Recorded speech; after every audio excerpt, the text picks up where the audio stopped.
আমরা সবাই কুফরিতে এসেছি। কুফরি নাকি কুফরি, তাই তো? কুফরি, কুফরিতে এসেছি। হ্যাঁ, কিন্তু ঘোড়া নিইনি। আমরা সবাই হেঁটে হেঁটে এসেছি। তাও কিরকম রাস্তা দিয়ে, এই যে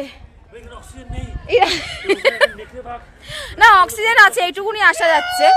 বাট ঘোড়া চড়তে অনেকেই ভয় পায়, তো তো সেই জন্য আমি বিশেষ করে ভয় পাই, খুব ভয় পাই।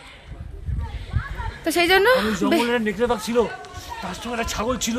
এইটুকু রাস্তা আসার পরেই কয়েকজন হাঁপিয়ে গেছে, তারা বলছে আর আমরা ওপরে উঠবো না।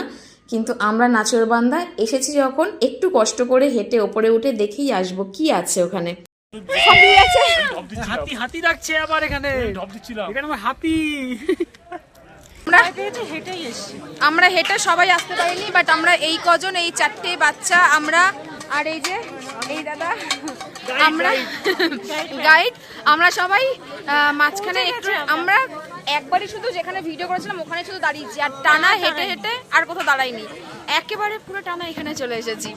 এখানে যাওয়ার আগে মাস্ক থাকা অবশ্যই দরকার। চারিদিকে প্রচুর ধুলো আর ঘোড়ার পটি ভর্তি চারিদিকে। যারা হেঁটে যায় তারা বুঝতে পারে গিয়ে যে জামা প্যান্ট আর জুতোর কি অবস্থা হয়ে যায়, তবু এর মজা আলাদা।